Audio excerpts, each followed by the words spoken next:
Now, the Senate committees on petroleum upstream and downstream have screened President Muhammadu Buhari's nominees for the positions of the chairman and members of the Nigeria Upstream Regulatory Commission. The chairman of the committee on petroleum upstream, Senator Bassey Akpan, says the screening is in accordance with the provisions of the Petroleum Industry Act for the takeoff of reforms in the oil and gas industry. The Chief Executive Officer nominee of the Upstream Regulatory Commission, Benga Komalafe, says he will work to attract funding to Nigeria's oil and gas industry alongside embarking on value for money audit. Brings to an end the screening process, after which we will then go into an executive session to consider the nominations one after the other, and then make appropriate recommendations to the plenary. This report, I assure you, will be late tomorrow. It will be considered and approved by the Senate of the Federal Republic of Nigeria. At the moment, there is a great challenge in financing big projects in the upstream. It's a very great challenge. There's a great challenge to investment.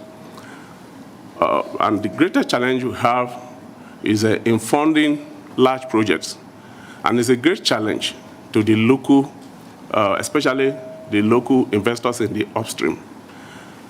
Mr. Chairman, sir, distinguished senators, in your wisdom, you combine both the technical and commercial activities of the Commission, as part of the regulatory activities of the Commission. So in implementing the commercial aspect, we will not only be a regulator, as a matter of fact, we intend under my watch to deliver a 21st century regulatory commission that will seek to intervene in how investors, will source funds for upstream projects. Nigerian real estate company Northcourt has released its half-year 2021 real estate market review. That report looks at global macroeconomic trends as well as triggers in Africa's largest economy impacting the real estate sector. Joining us to review that report is Ayo Ibaru, the Chief Operating Officer and Director of Research at Northcourt Real Estate. Ayo, good afternoon. Great to see you. Take me through this half-year mobility trend chart. It seems physical workplaces are still yet in trouble. Good afternoon, Bosun, and thanks once again for having me. I hope your day has gone well so far. So the Google Mobility Report tracks movement across the various subsectors as seen, when you track mobile devices, and it covers hospitality, it covers retail, and it covers office. Now, if we are speaking strictly on grade A office space, then yes, they are finding it challenging because employers are prioritizing employee health and safety, and they are choosing to alternate when staff come in, when staff stay at home. Sometimes they do 2 weeks on, 2 weeks off. So that has led to a decline in space. Now, if we're looking at the B grade and then you go down C, D, E grade, and then you even go across to residential conversions in city centers, and then you look at even co-working arrangements, what you find is that there's a stabilization in demand in some areas, and it's actually going. What does this mean for commercial real estate and revenue do you expect from those property? Again, it's a difficult time for landlords and building owners in a space. The argument for increasing rents is getting difficult to execute, and we find that even the demand for space is not high, and it's unlikely to increase as the year wears out. Now, and when we get to Q1 of next year, there might be changes, and this is unlikely to be significant. Then again, landlords have to be a bit patient, and their terms have to be encouraging. They've been having it tough for the last couple of years, and one only hopes that this ends soon. But revenue for conversions in city centers, as I said earlier, and co-working spaces are likely to move up because the pandemic proves that staff can work home, and if they can why not explore that option? But again, if you speak to commercial real estate, you've got a chart that looks at shopping mall vacancy rates in other cities in Nigeria, such as Port Harcourt and River State.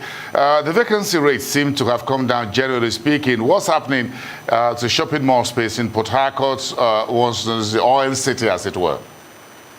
So historically, Port Harcourt has been known as a rather unsafe place, to put it mildly, and that got the attention of the local security operatives, private security companies, and even the Nigerian police force. And they've found a way of agreeing as to how they can solve that problem. So what we find typically is that the police stay along the main roads, and then the inner streets and the private estates are manned by private companies. Now, what that does in the end is that it creates a semblance of peace, and that has been consistent for a while.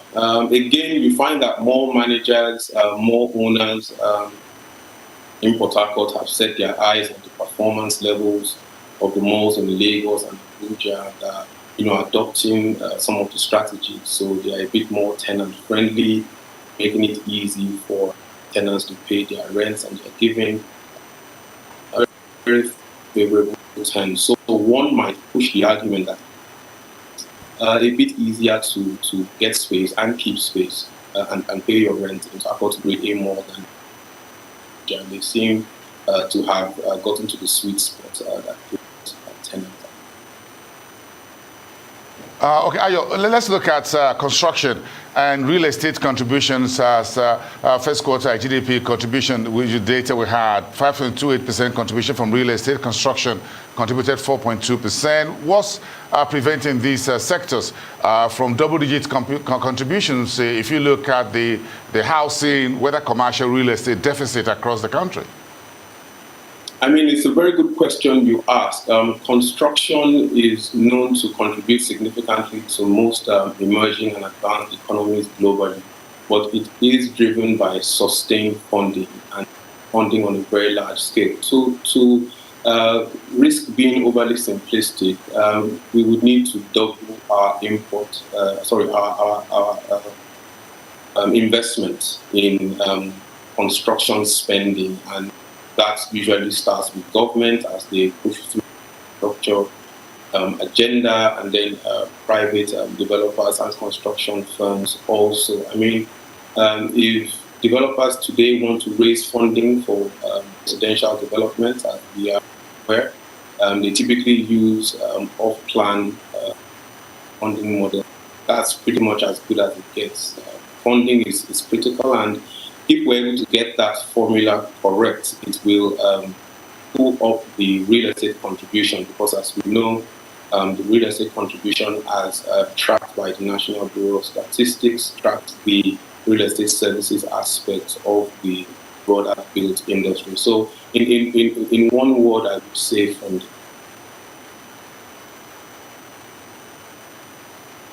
Yes, Ayo, we're talking about funding, and I keep talking. Where is the money? We sitting on money, but it looks like nobody gets the money. So I keep asking, we have the mortgage finance industry, we've got the mortgage banks, then we've got a whole lot of federal mortgage bank, then we've got the NHF, we've got all of that. But everybody keep talking about cost of building materials, whether it is cement or paint or nails or whatever it is, stone and everything. So, talk me through this. Sometimes it gets really frustrating thinking about it. Okay. So, Bosun, I sometimes get a bit concerned when you come at one question from different angles. It means I probably have to block myself properly. So, a large proportion of the materials that we use in this country are imported.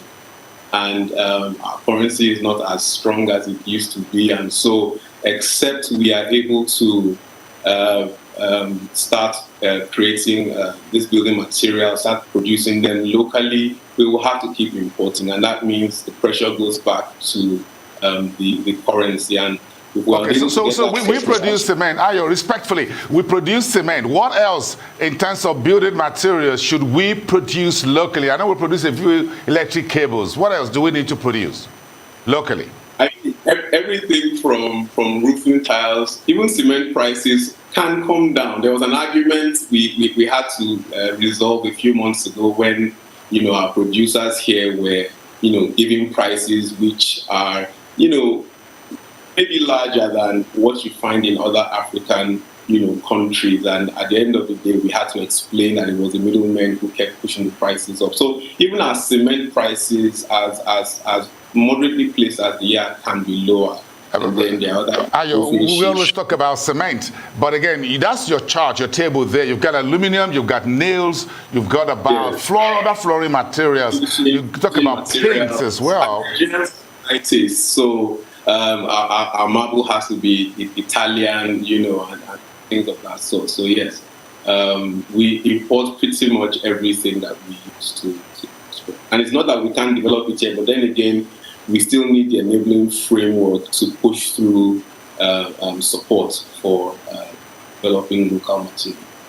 Okay, so do you think mortgages can get us out of it? You have a chart in your very robust report that shows Nigeria's mortgage providers compared to other African nations yet in terms of the potentials and what is on the table. We're yet to meet that. Is this a case of a quantity versus quality or vice versa?